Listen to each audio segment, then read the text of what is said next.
There is a photograph taken sometime in the early 1970s. Alexander Onassis, young, dark-haired, leaning against a boat somewhere in the Mediterranean sun. He looks like someone who has everything, and technically he did. His father was one of the wealthiest men on earth. His family name was printed on tankers, airlines, islands. He had grown up moving between palaces and yachts and the kind of dinner tables where world leaders sat across from film stars.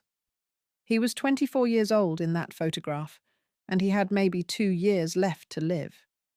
This is not a story about wealth. It's about what wealth cannot protect you from.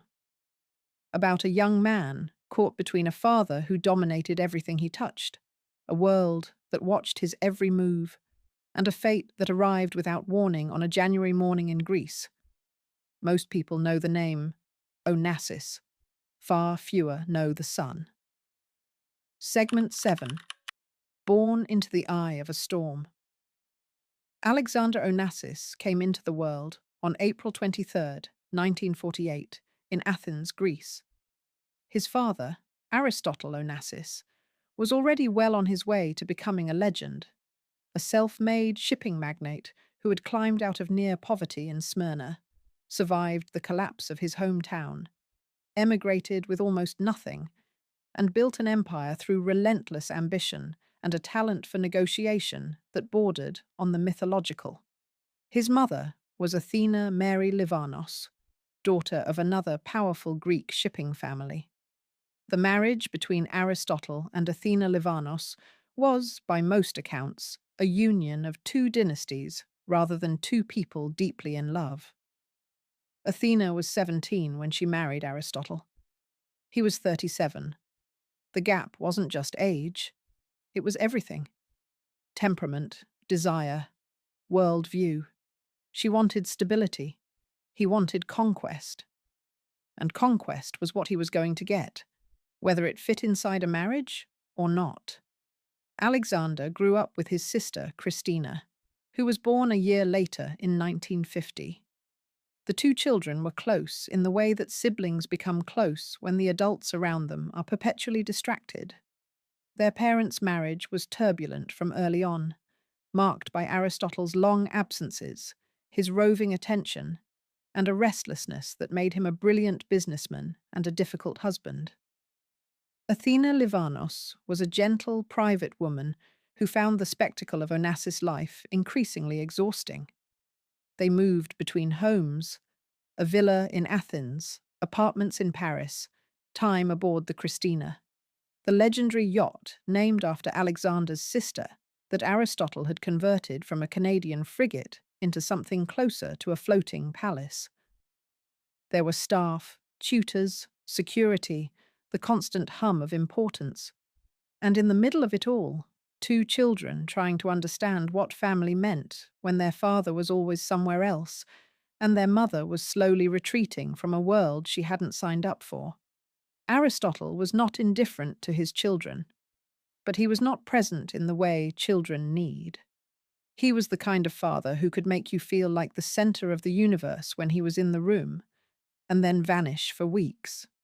He taught Alexander about the sea, about ships, about the mechanics of business, about the importance of strength. He had opinions about everything, delivered them with absolute authority, and expected them to be absorbed. Alexander absorbed them, and also quietly resisted them, which would turn out to be the central tension of his short life.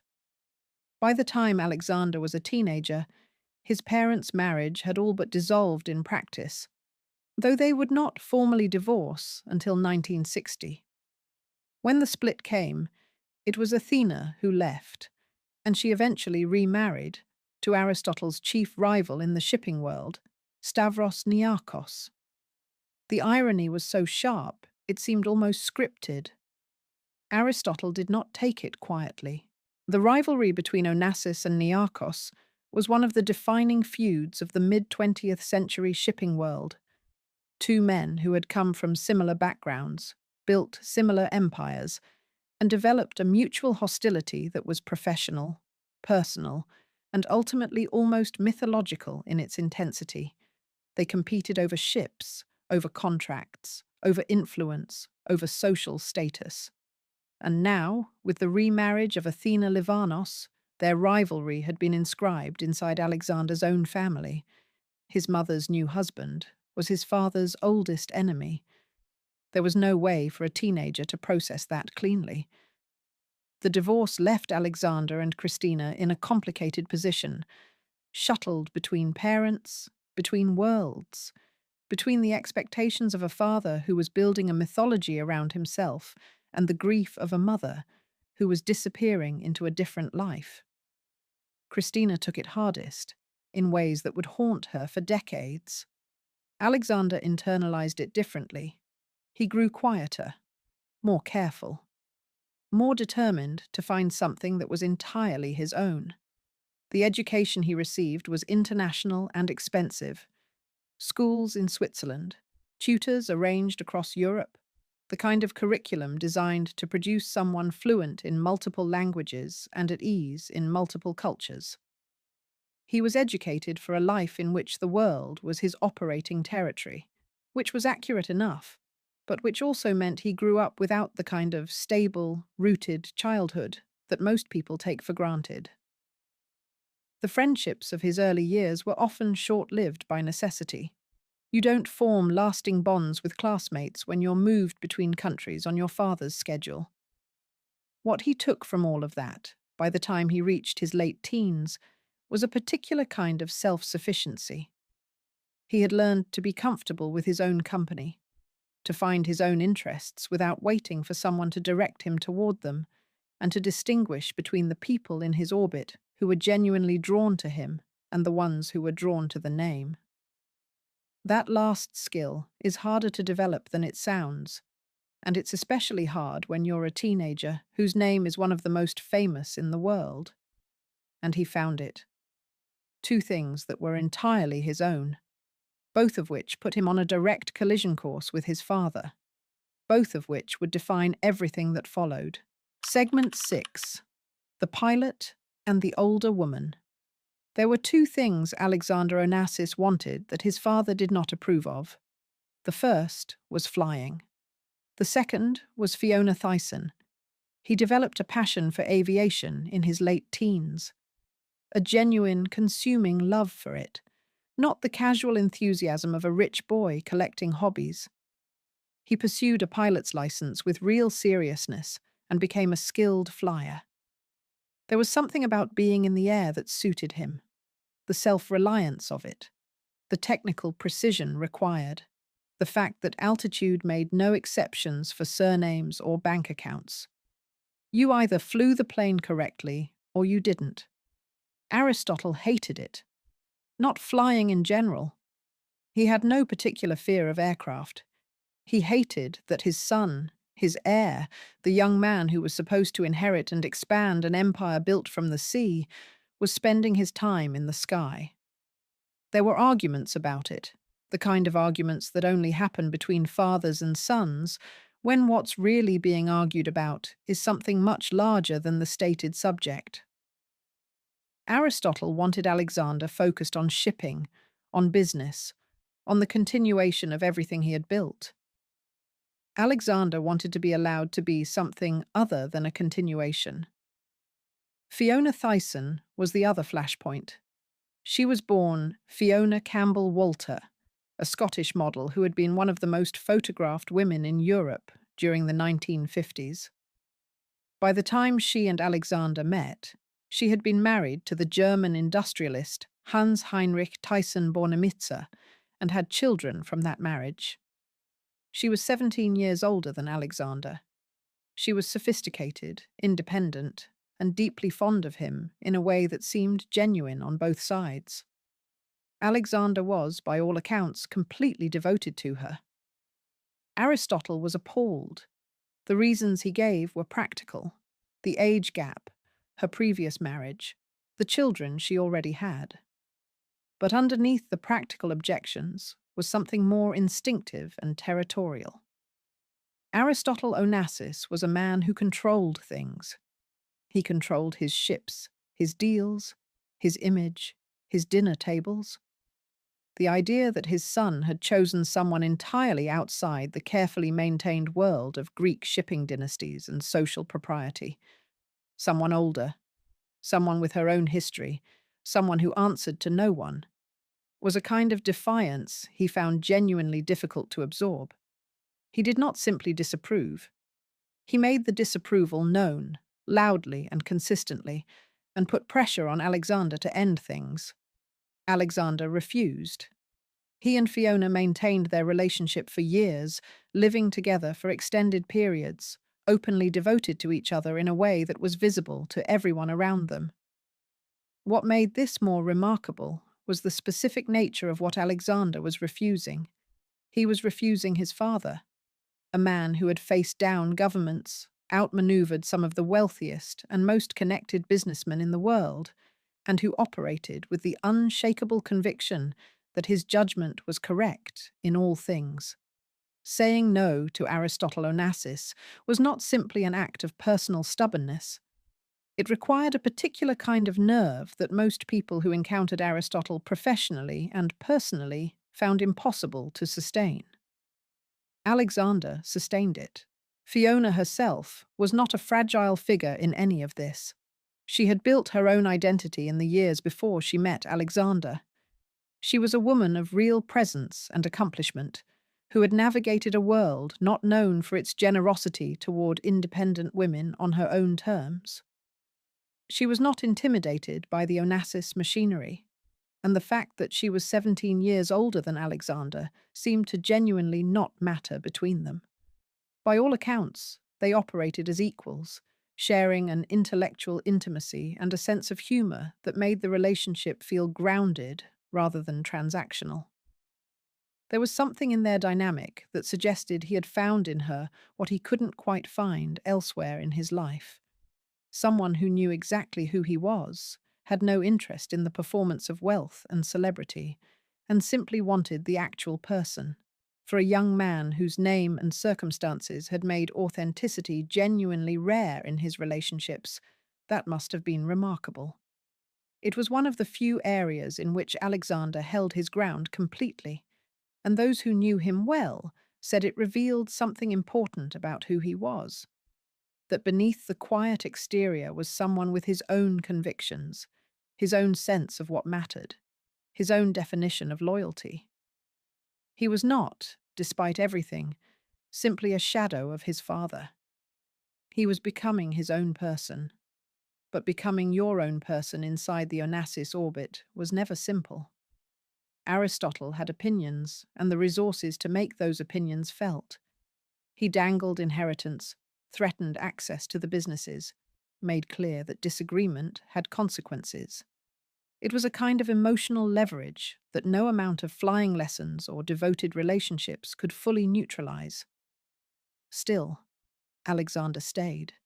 He stayed with Fiona, stayed connected to his passion for aviation, stayed in a complicated relationship with a father he both loved and resented.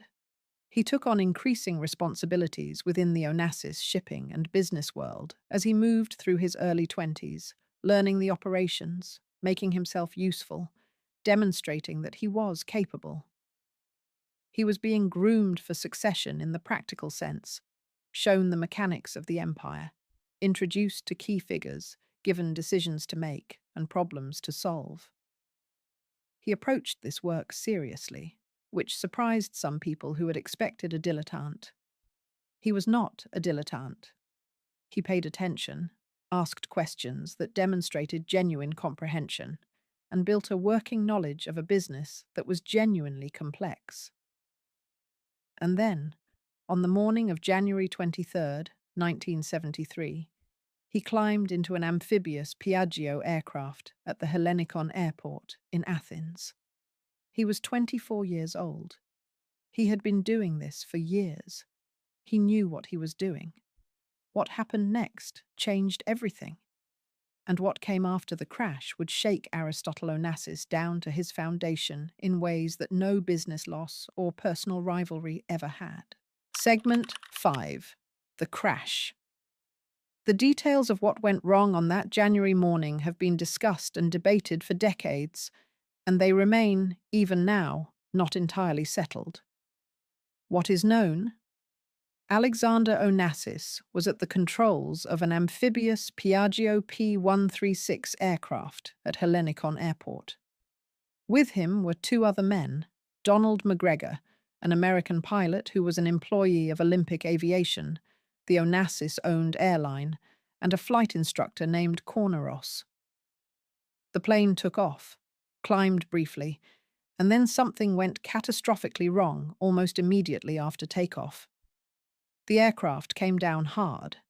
Alexander, seated at the controls, took the worst of it. The impact caused severe head trauma. His skull was fractured, and his brain injury was immediate and devastating. The other two men in the plane survived with injuries far less severe. Alexander was pulled from the wreckage alive, but unconscious, and rushed to the hospital in a condition that was already, from the first hours, deeply uncertain. The scene at the hospital in Athens in the hours following the crash was, by any account, extraordinary. Word moved fast in the world Aristotle Onassis inhabited, and the people who appeared at the hospital, friends, associates, press, people connected to the family's vast network of business and social relationships, reflected the sheer scale of the life Alexander had been born into. But none of that scale or connection or influence could change what the doctors were looking at. The scans and assessments told a story that had no comfortable reading. What caused the crash was never settled. The most troubling explanation, and the one that Aristotle Onassis would spend the rest of his life pushing, was that the aircraft's control system had been improperly connected, installed in a way that reversed the pilot's inputs entirely. Under that scenario, every correction Alexander attempted would have made things worse. No skill, no experience, no instinct could have compensated for it. It would have meant the plane was doomed before it left the ground. Investigators examined the maintenance records of Olympic Aviation, the Onassis-owned airline responsible for the aircraft. What they found was genuinely inconclusive. Not cleared, not proven, just unresolved. Aristotle called it sabotage. He named enemies, initiated legal processes, and never fully abandoned the belief that someone had put his son in an aircraft they knew would fall. Whether he was right is a question that history did not answer. What it did answer, quickly and without mercy, was that Alexander was gone. He was taken first to a hospital in Athens, and then, as word spread and his father mobilized every resource available to him, a team of neurosurgeons was assembled. Aristotle flew in specialists from around the world. He was not a man who accepted limits, and he refused to accept this one. He reportedly spent a staggering sum in those first days, millions of dollars, on medical consultations, specialists, experimental interventions, anything that offered even the thinnest possibility of a different outcome. The doctors were honest with him. The brain damage was extensive. The kind of injury Alexander had sustained was one from which people did not wake up and then go on to be who they had been. The best that could be hoped for, even in the most optimistic scenario, was a life of permanent and severe impairment. Aristotle, who had spent his entire life bending reality to his will through force of personality and resources, could not bend this. Alexander remained on life support. Days passed. His condition did not improve. The world watched, because the world always watched when Onassis was involved, and the news came in a trickle of grim updates that left very little room for hope. Fiona Thyssen came to Athens and was at his side. The family gathered, and Aristotle Onassis, one of the most powerful men in the world, sat in a hospital in Athens and found himself completely powerless. What the next 33 hours looked like, and what they did to Aristotle, is something that people who witnessed it never quite recovered from describing. Segment 4. 33 Hours and a Father's Grief. The decision to remove Alexander from life support came on January 23rd, 1973, one day after the crash. He died on January 24th, 1973. He was 24 years old. The speed of it, the way it moved from crash to death in little more than a day, was shocking, even to those who had been told from the beginning that there was no realistic hope. Aristotle Onassis had reportedly been told by his doctors that his son's brain had no meaningful function remaining, and that continuing life support was not extending a life, but prolonging a death. He authorized the decision, and then he had to live with having made it. What followed for Aristotle Onassis was a collapse, not physical, though that came too, but something internal and fundamental. People who knew him well in the years before Alexander's death described a man who was formidable in every room he entered, who generated energy and presence, and the particular magnetism of someone who has never seriously doubted his own importance. After January 1973, that person began to disappear. He gave interviews in the period following Alexander's death, in which he spoke about his son with a rawness that was startling from someone so habitually controlled in public. He talked about Alexander as the center of everything he had built, the point of all of it. What was an empire without someone to leave it to? What was the accumulation of a lifetime if the person you had built it for was gone? These were not rhetorical questions. They seemed to be questions he was actually, desperately trying to answer. He blamed himself in ways that were specific and painful. The arguments about flying, the pressure over Fiona, the times he had pushed Alexander toward the business rather than listening to what his son actually wanted. Whether those decisions had any connection to the crash was not the point. Grief does not operate according to logic, and Aristotle's grief was enormous and had nowhere to go. He had spent 40 years being the most powerful person in any room he entered, and none of that had mattered in the end. It is a particular kind of reckoning that very few people experience with that kind of force, and he was experiencing it without any preparation for it. The conspiracy belief, the insistence that the crash was deliberate, was something he clung to publicly and privately in a way that alarmed people around him. Some thought it was a coping mechanism. Others believed he genuinely couldn't accept that a random mechanical failure, an ordinary bad morning, had been enough to take his son. The idea of a faceless, purposeless accident was in some ways harder to absorb than the idea of an enemy, because an enemy could be confronted, pursued, held accountable. An accident could not. He was a man who had never in his life accepted being powerless, and so he constructed a version of events in which he was not. The physical decline came quickly.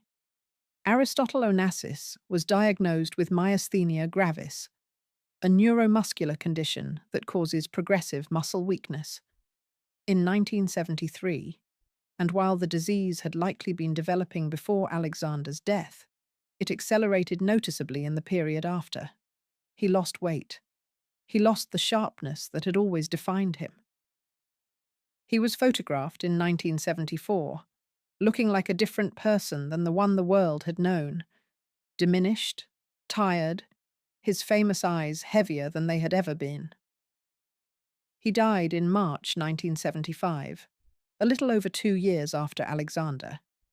He was 69 years old.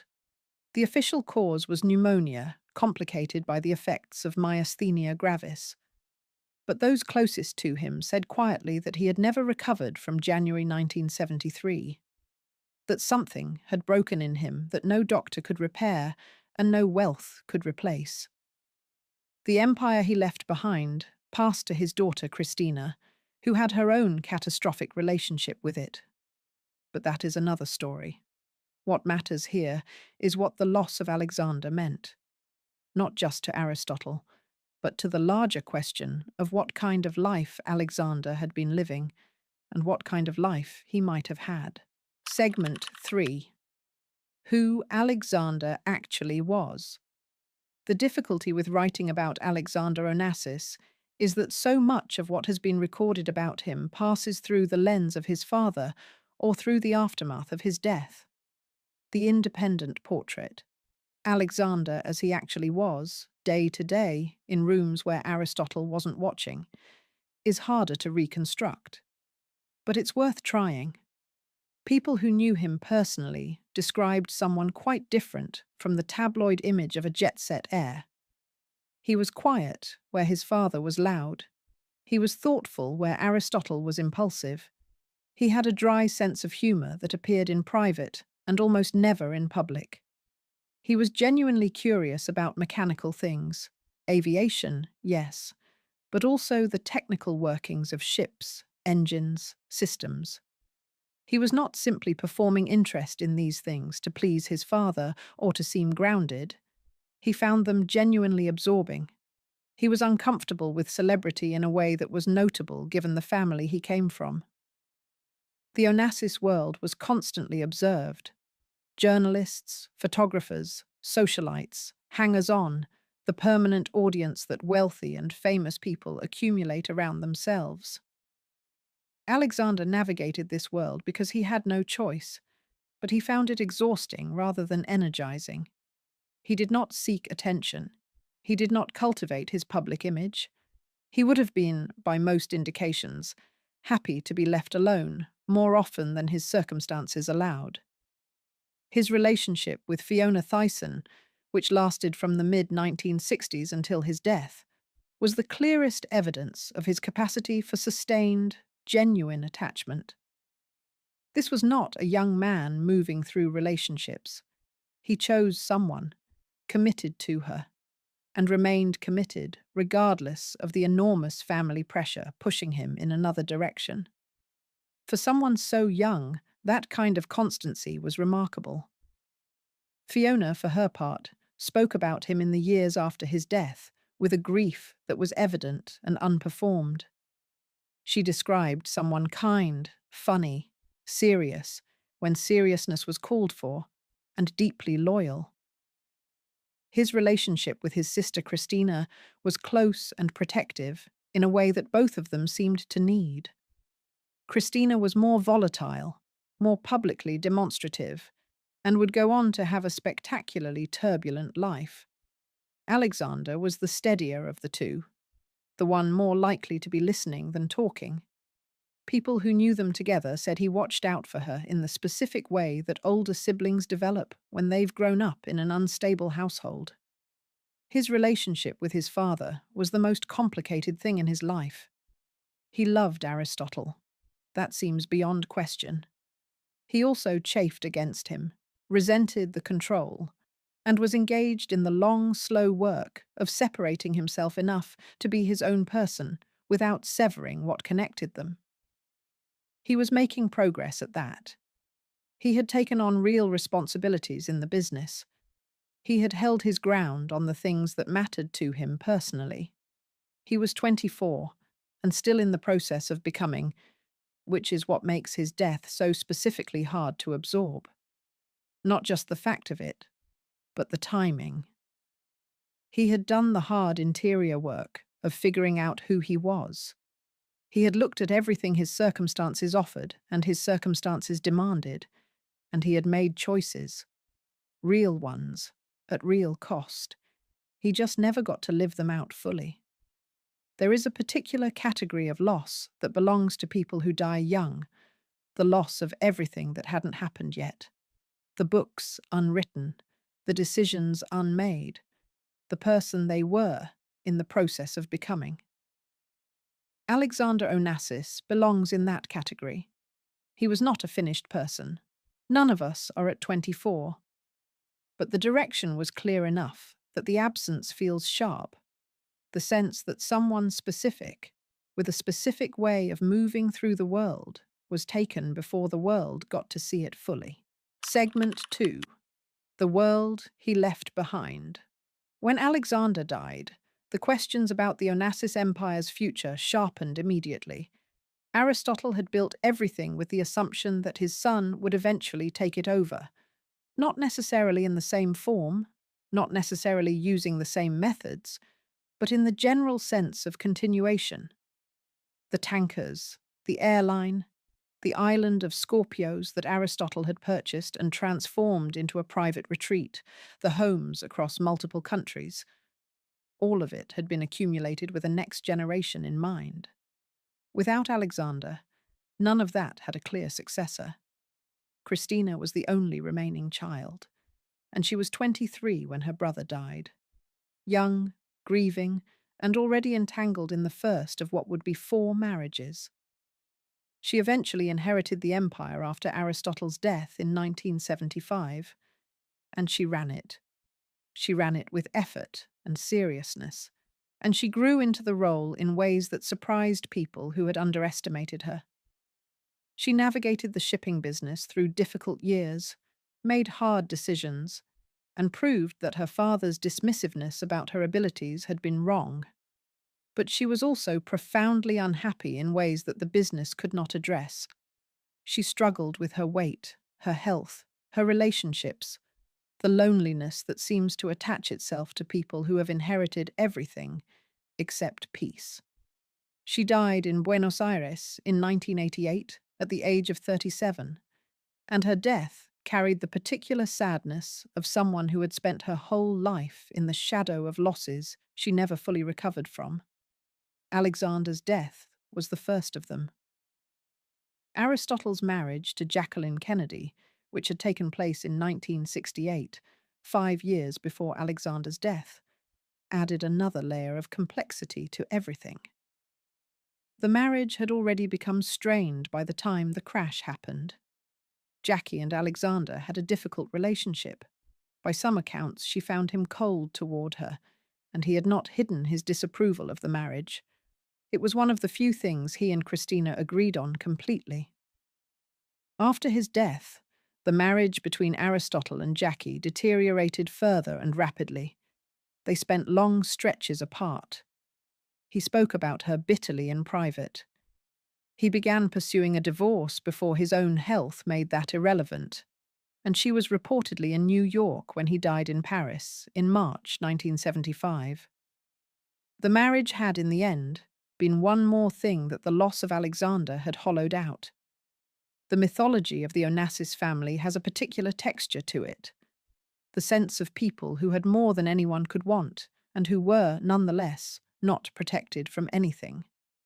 The wealth bought islands and yachts and the best medical specialists money could access, and none of it mattered on January 23, 1973, when a plane came down too fast on a runway in Athens. Alexander is buried on Scorpios, the private island that was one of his father's proudest possessions. Aristotle is buried there too, as is Christina.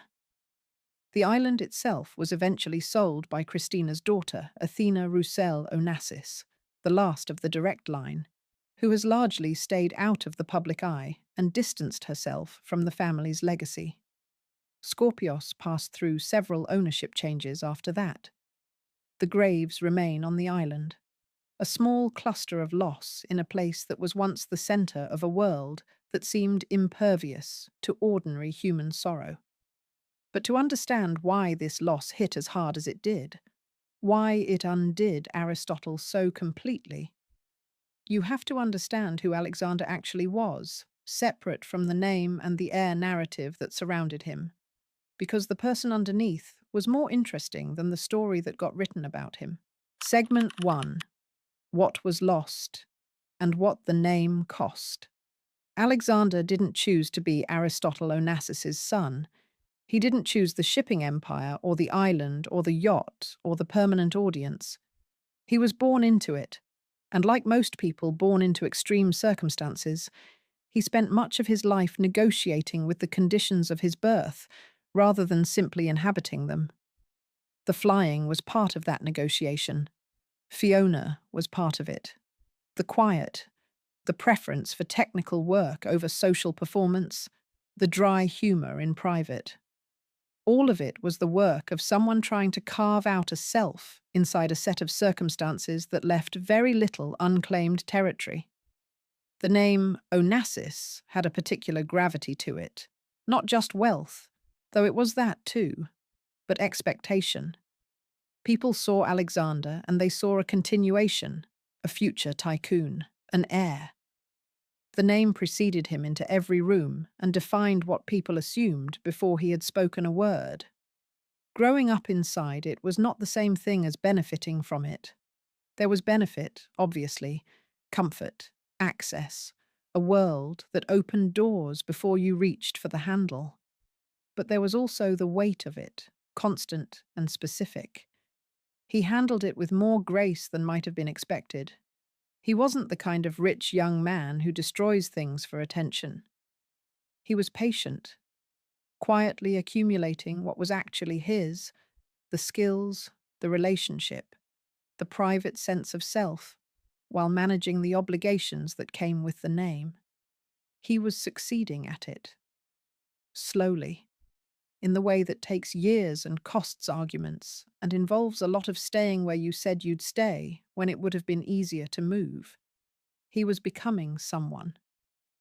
The questions that people who knew him kept returning to, in interviews, in memoirs, in quiet conversations, were less about the crash and more about what would have followed. Would he have taken over the business? Would he have married Fiona? Would he have found a way to be Aristotle's son without being only that? No one knows. That's the nature of lives cut short. They leave behind an unanswerable question in the shape of a person. Alexander's particular question has the texture of someone who had almost gotten there, almost figured out the balance, almost made it to the other side. He was on a runway in Athens on a winter morning, and then he was gone. And the name that had been both his inheritance and his burden passed into the history of the 20th century as something belonging to the man who built it, rather than to the young man who had been quietly, persistently, figuring out what he wanted to do with it. Alexander Onassis was born into a world that most people can barely imagine, and he spent his short life trying to make something human-scaled inside it. He found love in a relationship his father disapproved of. He found passion in a pursuit his father resented.